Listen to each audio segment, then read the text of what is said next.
We have been studying the 5th chapter of Numbers, and I promise you we'll actually finish it today. It's the story of a woman suspected of adultery, but who does not confess it. And this is an entirely different situation from a woman who has been caught in the act by her husband. There are witnesses, and the woman does not proclaim her innocence. And in the second case, the procedure is pretty simple. She's taken outside the camp and stoned to death. Bada bing, bada boom. Done. But in the first case, a trial has to be held to determine guilt or innocence since the facts are in doubt. But in the first case, since there's only suspicion and no witnesses, how does one go about determining if this woman's telling the truth and she has remained faithful to her husband? The answer, the law of Numbers 5 prescribes, is a trial by God. The elements of the trial are these. The woman's suspicious husband brings her to the tabernacle, and a Levite priest will then conduct a special ritual as part of the procedure. The ritual consists of a priest writing an oath on a scroll and then washing it off into a cup of water. The water is called holy water in many translations, but in fact, holy water is just the same thing as living water.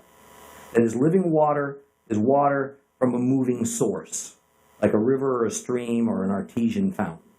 Living water is required for all holy priestly rituals, thus it's called holy water. Then some dust is gathered off of the tabernacle floor. That's put into the cup of water, along with the ink of the letters of the oath. Understand that the key to the letters of the oath is God's name. An oath is not an oath if God's name is not invoked. The woman drinks the water, and then only the passing of time gives the results. If the woman is never able to bear children, she was guilty, and this is her punishment. If she's able to have children, she was innocent, and the children are her reward. Now, last week we read a well-known New Testament story about a group of men who brought to Jesus a woman who had been caught in the act of adultery, and they wanted to know what Jesus was going to do about it. And let's review that story, because I think it has a firm connection to Numbers 5 as its underlying meaning. In fact, we're going to spend considerable time today on this New Testament passage as a means of demonstrating the necessity of knowing Torah before we seriously consider a study of the New Testament. So, open your Bibles once again to John 8. John 8. And if you have a complete Jewish Bible, it's going to be on page 1340. John 8.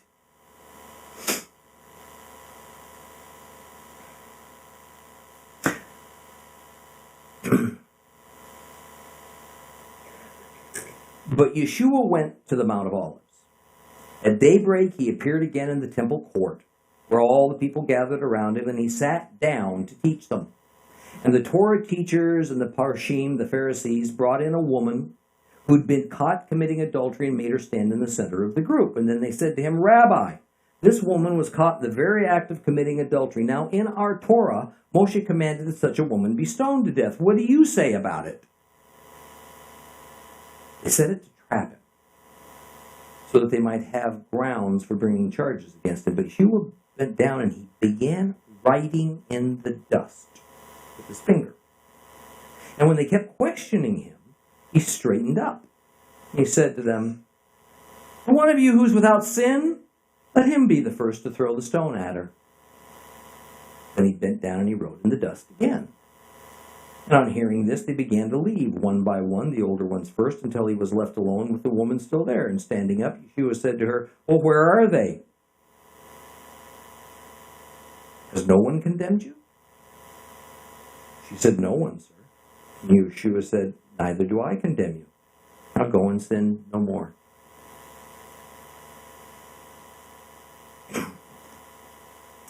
This story in the New Testament book of John must be taken in the context of the Torah, as should all stories and observations and commentaries about the New Testament.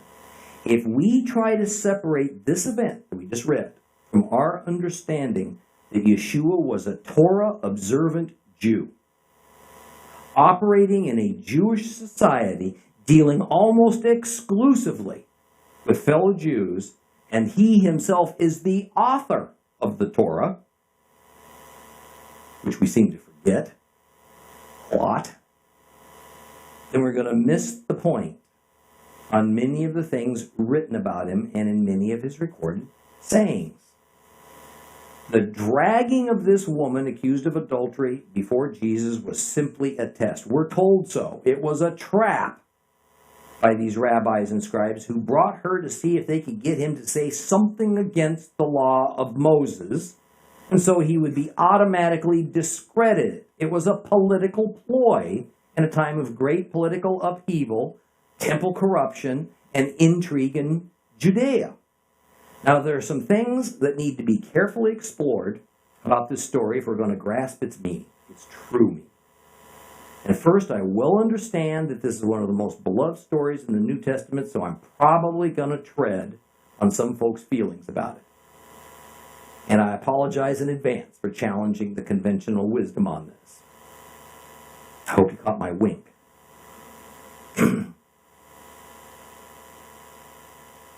This passage is most typically used to demonstrate a couple of things.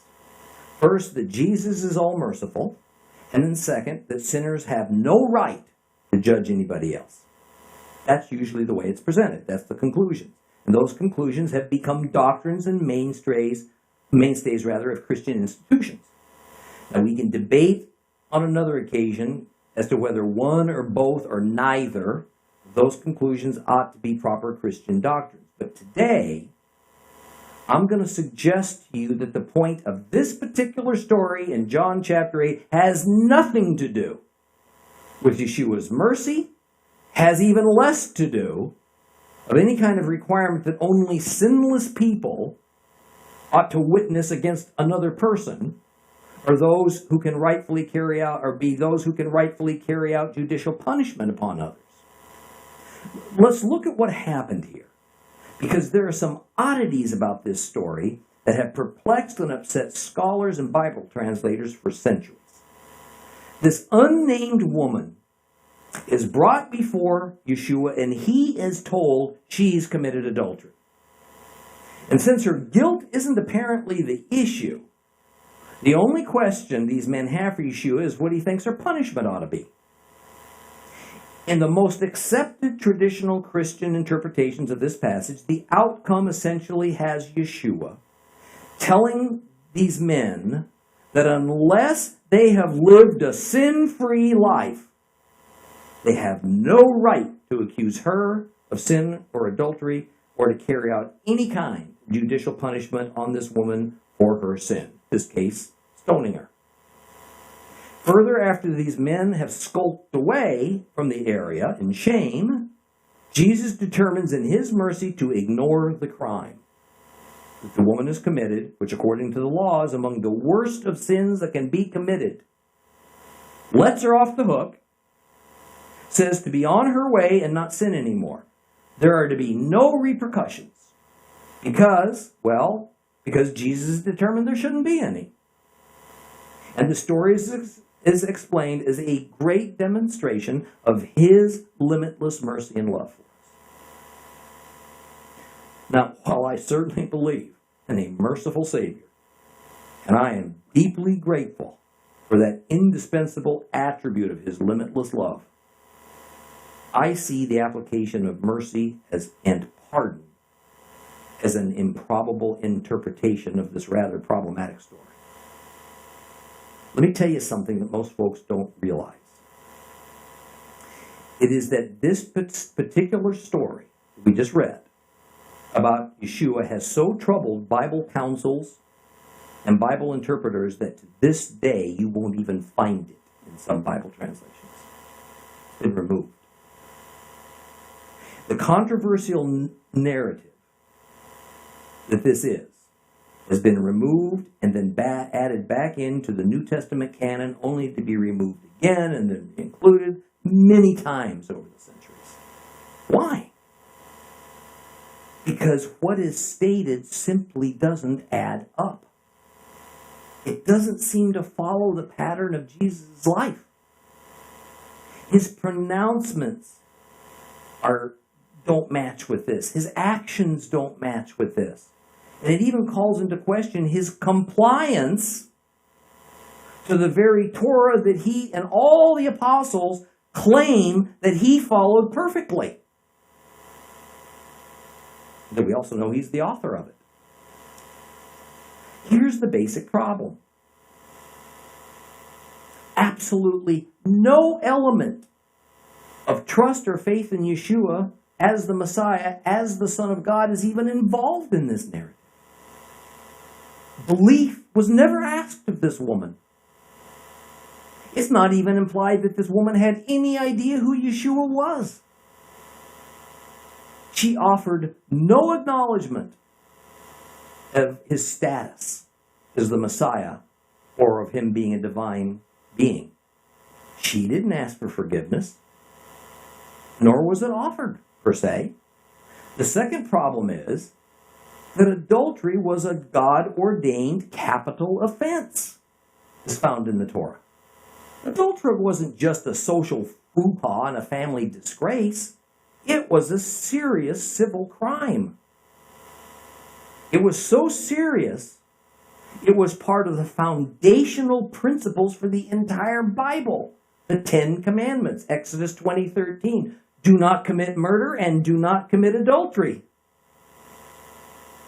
Adultery was so heinous in God's eyes that it was put on the same level as murder in its seriousness. Leviticus 20:10. If a man commits adultery with another man's wife, that is, with the wife of a fellow countryman, both the adulterer and the adulteress must be put to death. There's no ifs, ands, or buts. A woman and a man commits adultery, they're to be executed. Now, I wonder if Yeshua was familiar with the law of Moses. Think maybe he agreed with it? John 1:1. In the beginning was the Word. And the Word was God.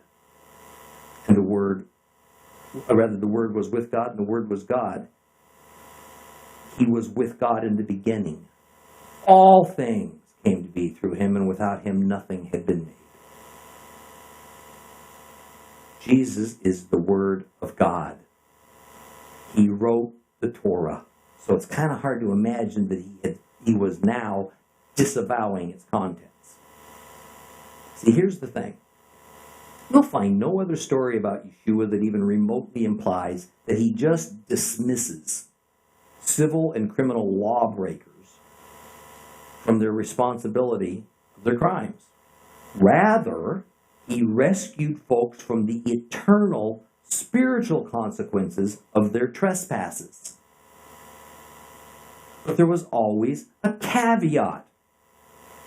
Faith in him as God's Messiah. No trust in Yeshua, no forgiveness, no redemption. Yet by most Christian interpretations, that's what happened here. For some reason, Yeshua just waved his hand, dismissed the crime of adultery, which is called a high-handed sin in the Bible, and said, don't do it anymore. Unlikely. And now you see why this story is so controversial, and it's even been removed from many Bible translations. Now, there's a second aspect of this to consider. And it involves the let he who is without sin cast the first stone comment. See, the standard interpretation would have it that as sinners, we have no business pointing out the sin in anybody else. Some have gone so far as to say that in its strictest sense, Christ is teaching that only a completely sinless person can be a reliable witness to a crime. Or that only a completely sinless person can be a person who orders judicial punishment or that only a completely sinless person can execute capital punishment. And such an idea is simply unworkable. It would bring any justice system to a standstill. But that standard, by that standard, nobody can be accused, tried, convicted, or punished, because there's no such thing as a sinless person to prosecute criminals. Therefore, this common interpretation doesn't pass the smell test. It can't be correct. As many scholars have complained for literally hundreds and hundreds of years. Something's wrong here. However, I do think the story should not be removed, because it happened. And it was absolutely correctly recorded, I believe. I believe the problem lies in trying to make it fit a predisposed agenda rather than interpreting it in its Jewish cultural context. Notice the circumstances. It is said by the accusers that she was caught in the act of adultery. That's what they said. What was their purpose for being there? Was it an honest purpose? It was to trap Jesus. So my question is, was she caught in the act of adultery? Because they said so? Were these upright and honorable men who brought this woman to Yeshua? No. These were representatives of a notorious and corrupt temple system that sought to rid itself of this upstart young rabbi named Yeshua, who was making their lives a whole lot harder. There is no way to know for sure whether this accusation of the group was true. I suspect that these men likely did not make a truthful statement, or certainly the woman's husband would have been there to make the accusation. In fact, by the law, that was required. Add to that, we hear no admission of guilt from this woman. There's not one word of it recorded. She was just silent. And further, Christ told her to go and sin no more, not to go and not commit adultery anymore.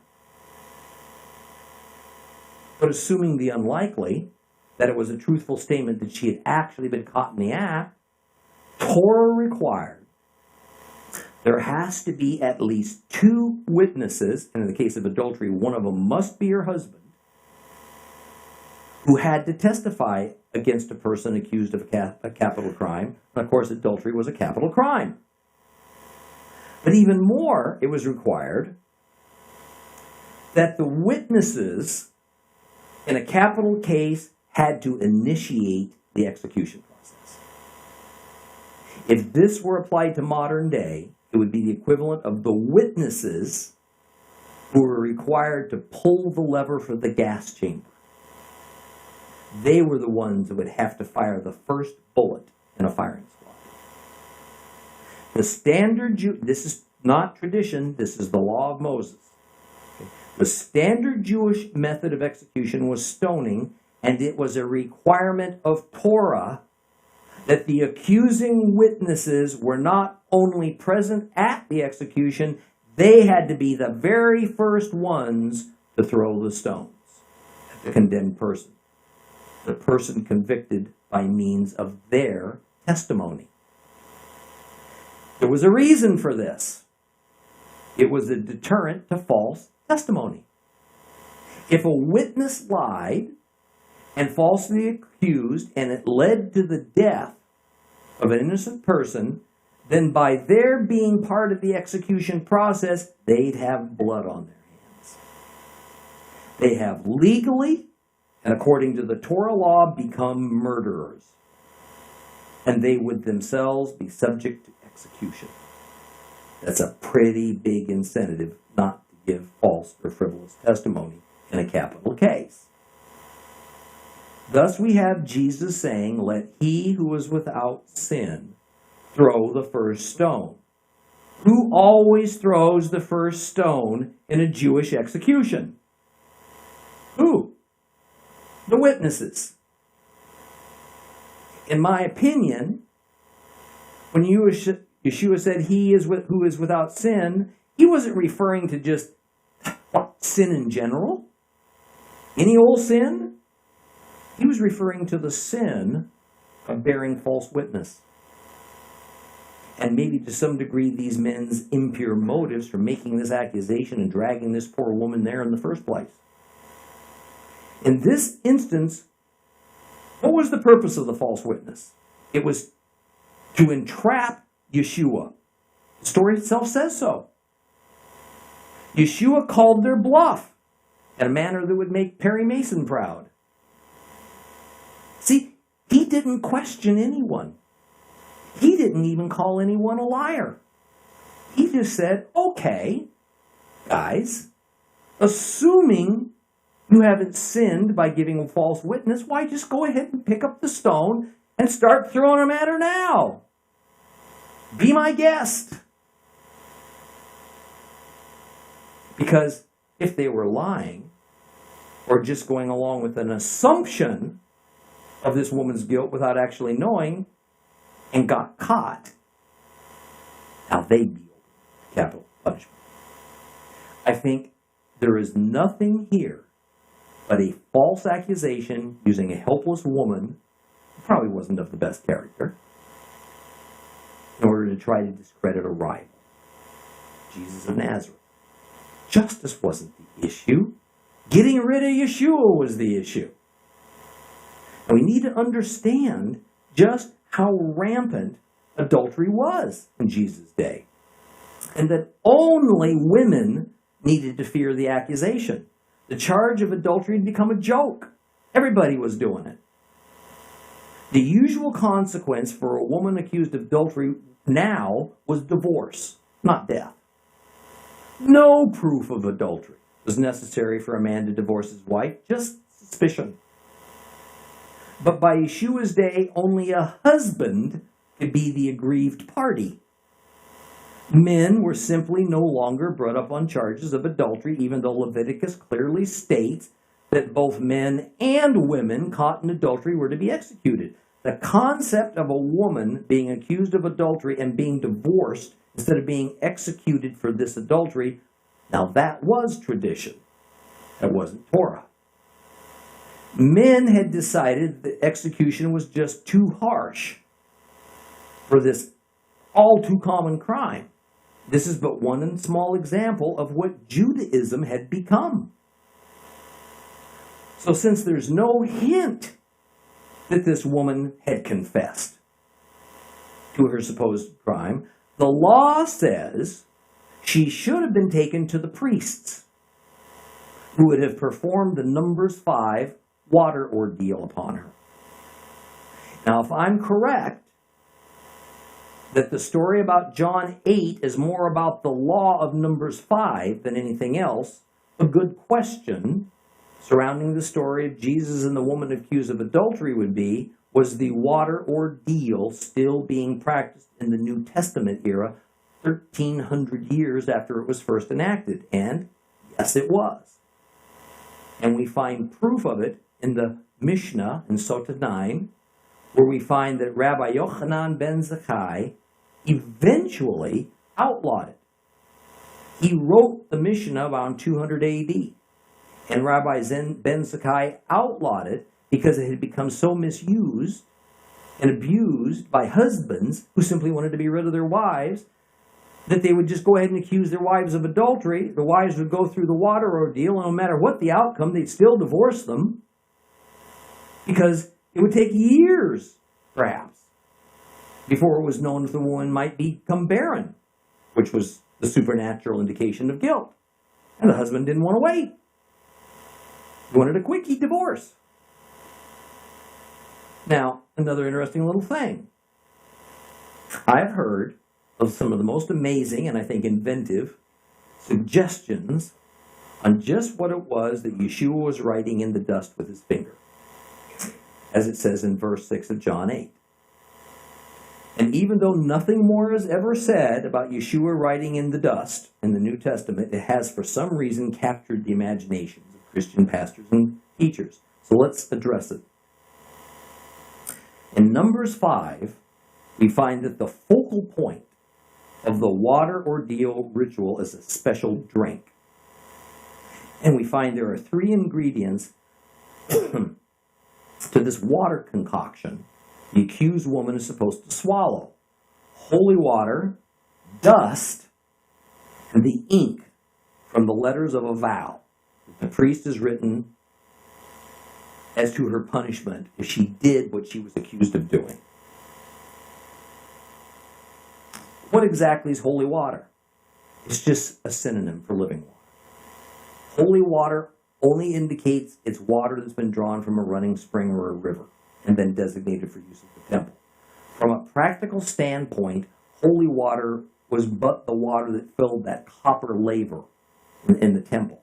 The same water priests used to dip from to wash their feet and their hands during temple ritual. Holy water and living water are 2 terms for the same thing. So added to this flask of living water was dust gathered from where? The temple floor. Why did it need to be dust from the temple floor? Because the dust had to be holy. The temple was God's dwelling place. And anywhere God dwells contracts his holiness. Remember in Exodus, as Moses approached the burning bush, what it was instructed that Moses had to do and why? Moses had to remove his sandals from his feet because he was about to stand on holy ground. Literally on holy dust. Why was this dust holy, but dust just a little bit further away wasn't? Because God was present at the bush. So the dirt beneath God's feet, so to speak, the dirt that formed the floor of his dwelling place, the tabernacle, later the temple, was automatically made holy, and therefore it was that holy dust that was required to be put into this drink concoction. Now, as for the ink of the letters, that was the last part to go into it. It was required that God's name, Yud-He-Vav-He, be written on a sheepskin scroll as part of the oath that the woman swore to. We don't read that directly in the Torah that the letters of God's name was written, but it doesn't matter because it's a given. A biblical oath by definition always includes God's name. If God's name on it, it isn't an oath.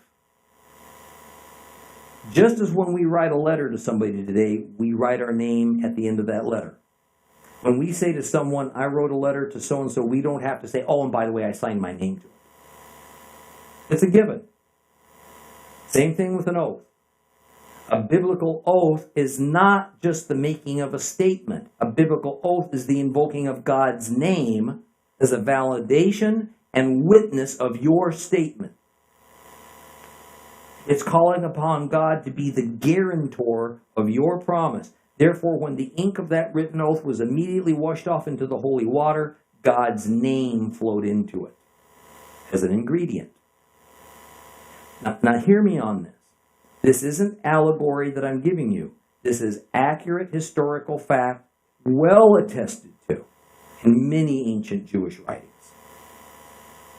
Now, certainly this ritual water mixture is symbolic because there's no magical quality about the ink and the water and the dust, but what I'm telling you is not conjecture.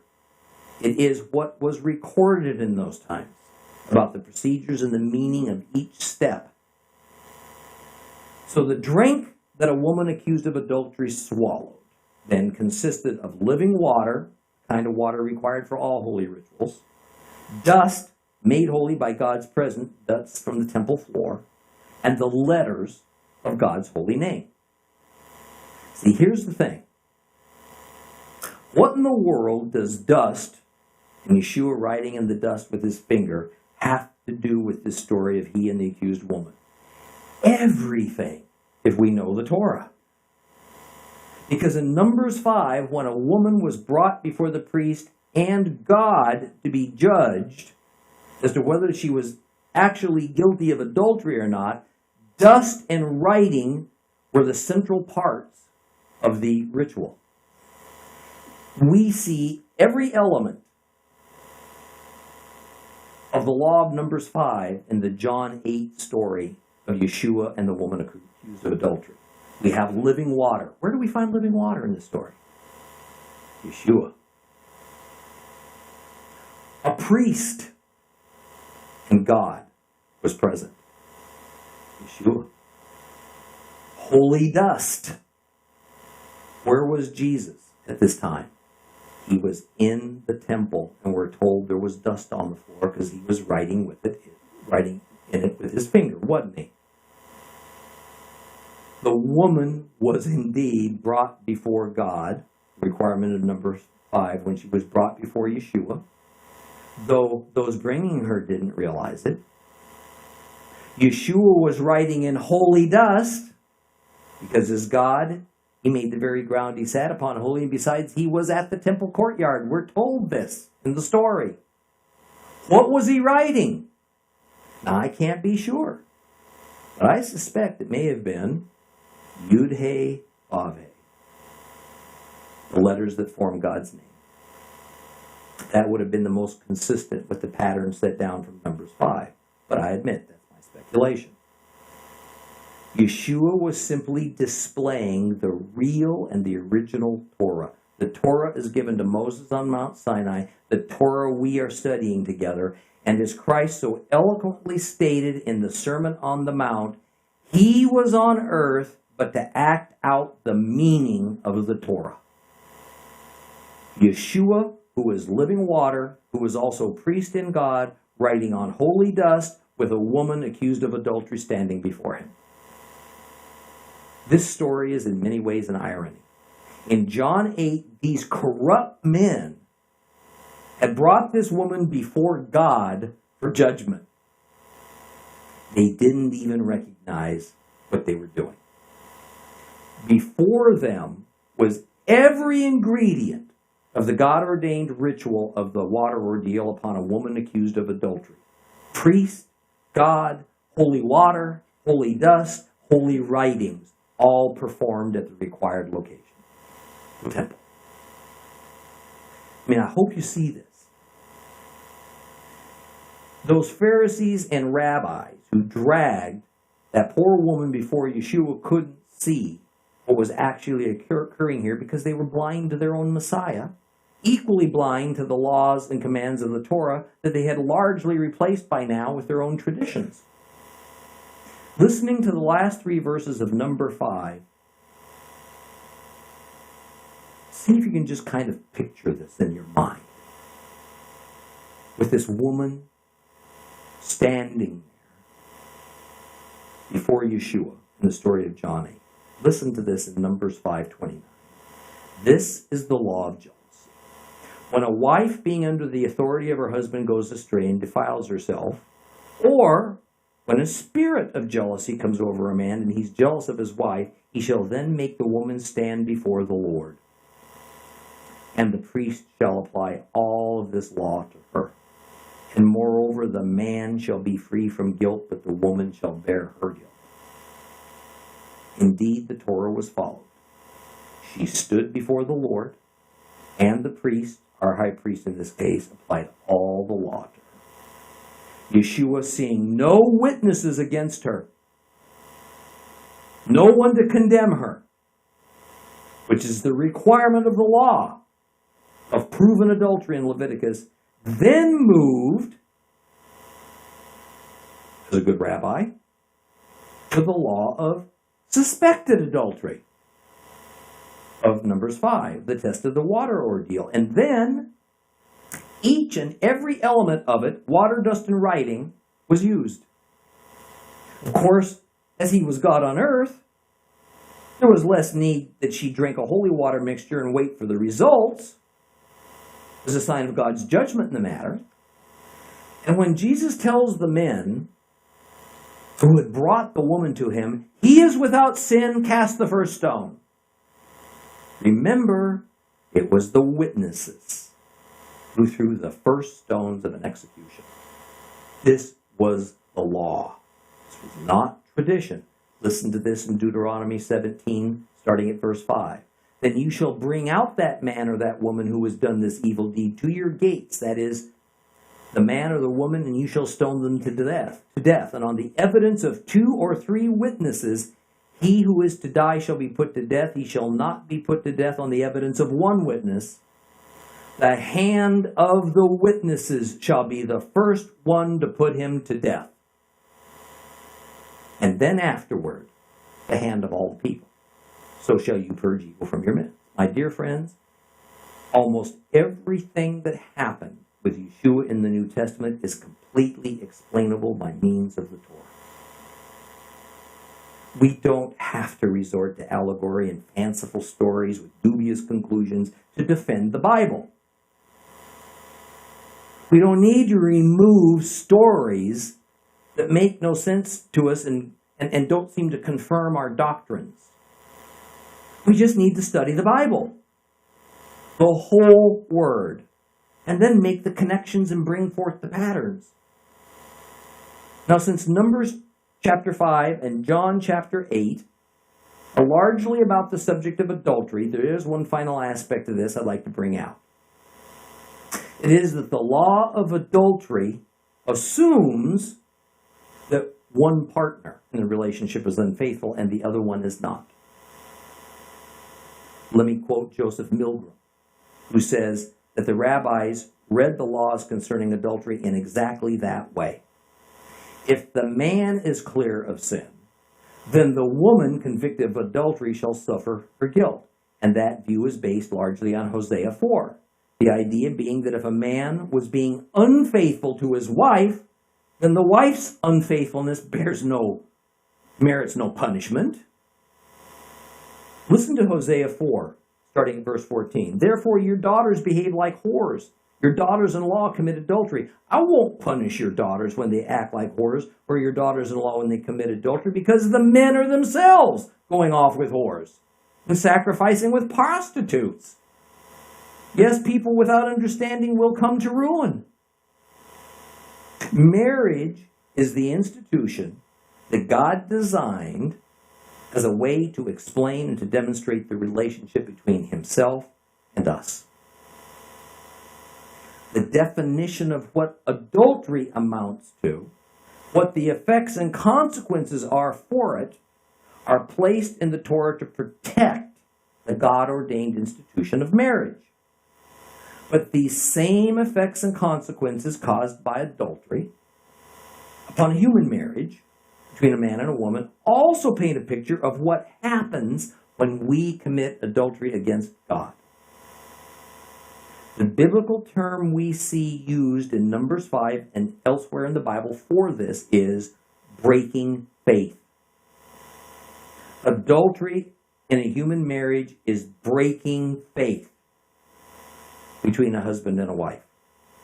Over and over again, we are told in the Bible that when we break faith with God, when we worship other gods, when we choose the way of the world over the way of the Lord, when we decide to dedicate ourselves to religious doctrines, to very nice sounding traditions, instead of to the actual Word of God as laid down in the Scripture, and when we violate His laws and commandments, we are breaking faith with Him. Over and over we are told in the Word that God is faithful. He never breaks faith with us. He never changes. He's just always just and loving. If God were ever to be unfaithful towards us, think about this, it would invalidate the entire biblical concept of adultery and breaking faith. Without the faithfulness of one of the partners, then adultery has no meaning. If God is unfaithful to us, it becomes impossible for us to be unfaithful to Him. Let me repeat that. If God ever becomes unfaithful to us, then the entire premise of our relationship with Him goes down the drain. Fortunately, we never have to worry about that, because God's not a man that He might change or ever be tempted. Therefore, from the rabbi's point of view, and I think they're dead on in their thinking, Adultery in a marriage only has meaning if one party remains faithful and the other becomes unfaithful. If both are unfaithful, adultery becomes a non sequitur.